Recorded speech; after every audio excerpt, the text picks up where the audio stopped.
BPSC 17वीं का notification जारी कर दिया गया है। फॉर्म जो है 28 सितंबर 2024 से स्टार्ट होगा और इसका लास्ट डेट जो है 18 अक्टूबर को होगा। आप डेट भरने का वेट नहीं कीजिएगा। फ़ी जो है जनरल ओबीसी और अदर स्टेट के कैंडिडेट का 600, एससी एसटी और हैंडीकैप और फीमेल कैंडिडेट का 150 रुपये फ़ी होता है। अदर स्टेट के फीमेल का और अदर स्टेट के मेल का 600 रुपये फ़ी लगता है। मिनिमम एज 20, 21, 22 साल है। पोस्ट वाइज जो एज है इसका होता है। मैक्सिमम एज जो है जनरल कैंडिडेट का मेल का 37 साल है और फीमेल का मैक्सिमम एज 40 साल है। इसमें जो जनरल कैटेगरी के स्टूडेंट होंगे उनका मैक्सिमम एज जो काउंट होगा 1/8/1987 के पहले, यानी अगर आपका 31/7/1987 है तो आप इस फॉर्म को नहीं भर पाएंगे। उसी तरह बीसी ईबीसी का 31/7/1984 अगर आपका डेट ऑफ बर्थ है तो आप भी फॉर्म को नहीं भर पाएंगे। उसी तरह एससी स्टूडेंट का 31/7/1982 अगर आपका डेट ऑफ बर्थ है तो आप नहीं भर पाएंगे। मैंने ये जो एज यहाँ पे आपको दिखाया है, देखिए मैं मार्क कर दे रहा हूँ। देखिए ये एज जो मैंने ये दिखाया है यहाँ पे, ये इस एज तक मैक्सिमम एज वाले फॉर्म भर सकते हैं। पोस्ट जो है इसमें टोटल 1957 सीट है।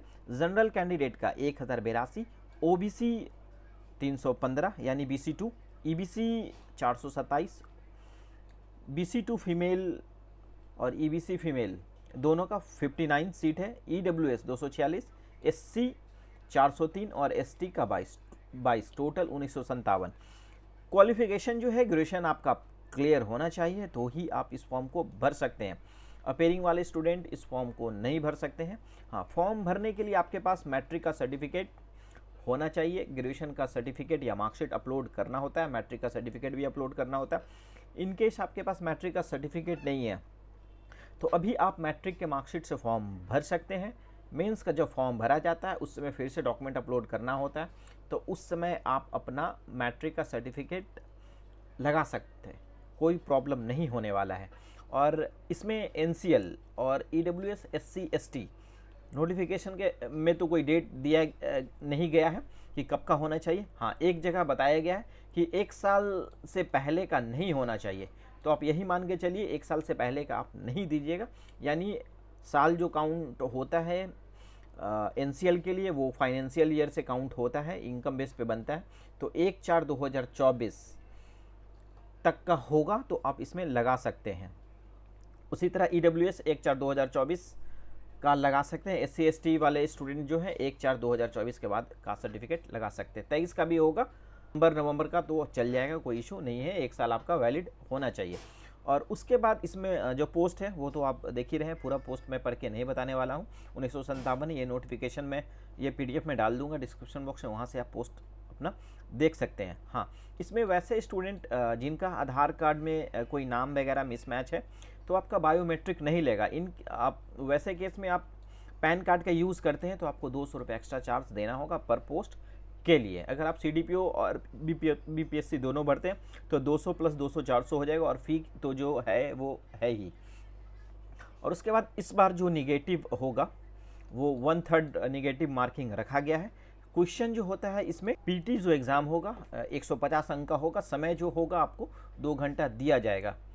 और उसके बाद नेगेटिव तो मैंने बता ही दिया, 1/3 नेगेटिव इस बार है, तो तुक्का वाले सावधान हो जाइए। और उसके बाद देखिए PT का जो मेन सिलेबस है मैं जनरली शॉर्टकट में बता दे रहा हूँ। जो नोटिफिकेशन में दिया गया, समान विज्ञान, राष्ट्रीय तथा अंतर्राष्ट्रीय महत्व की समसामयिक घटनाएं, भारत का इतिहास तथा भारत के इतिहास की प्रमुख विशेषताएं, सामान्य भूगोल, बिहार के प्रमुख भौगोलिक प्रभाग तथा यहाँ की महत्वपूर्ण नदियाँ, भारत राज्य की व्यवस्था, आर्थिक व्यवस्था, आज़ादी के पश्चात बिहार की अर्थव्यवस्था के प्रमुख परिवर्तन, भारत का राष्ट्रीय आंदोलन तथा इसमें बिहार का योगदान एवं समान मानसिक योग्यता को जांचने वाले प्रश्न होंगे। ये PT का हो गया। PT आपको सिर्फ पास करना है। PT का जो है मार्क्स ऐड नहीं होता है, सिर्फ आपको क्वालिफाई करना है। क्वालिफाई करने के बाद आप मेंस के लिए एलिजिबल हो जाते हैं।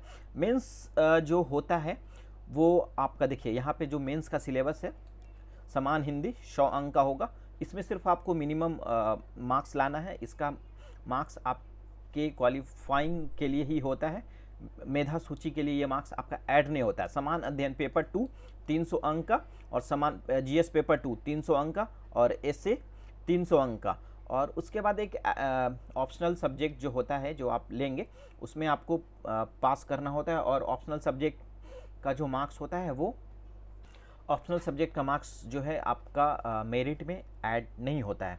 तो और 120 नंबर का इंटरव्यू होता है, टोटल हो गया 1020 नंबर आपका होगा। तो 120 नंबर आपका टोटल हो गया इसमें। और सब्जेक्ट जो है यहाँ पे ऑप्शनल सब्जेक्ट यहाँ पे दिया गया है, सारा सब्जेक्ट है, आपका जो सब्जेक्ट अच्छा होगा वो सब्जेक्ट आप चूज़ कर सकते हैं। वैसे ही CDPO के लिए भी है सेम।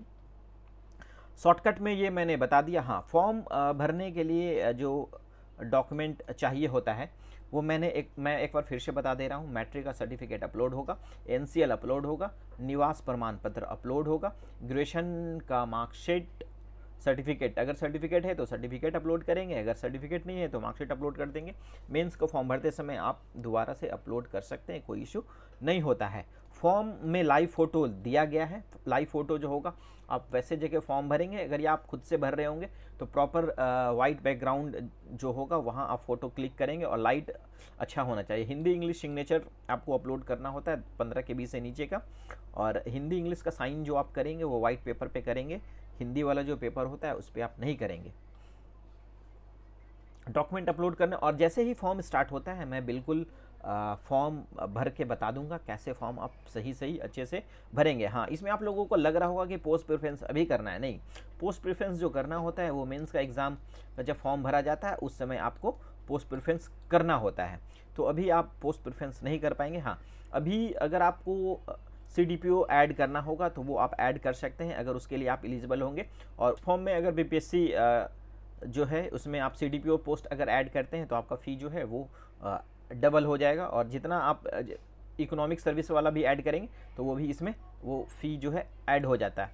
तो शॉर्टकट में मैंने ये बता दिया, और बाकी जब फॉर्म आता है तो मैं अच्छे से भर के बताऊंगा पूरा कि फॉर्म को कैसे भरना है। फॉर्म भरने के बाद आपको प्रिंट आउट को अपने पास रखना है, BPSC ऑफिस नहीं भेजना होता है। तो फ्रेंड्स, मैंने जो जानकारी दी है अगर लगता है आपके लिए इन्फॉर्मेटिव है, चैनल को सब्सक्राइब कीजिए। ऐसे ही नोटिफिकेशन आपके लिए मैं लेके आता रहता हूँ। मिलते हैं नेक्स्ट वीडियो में, तब तक के लिए धन्यवाद।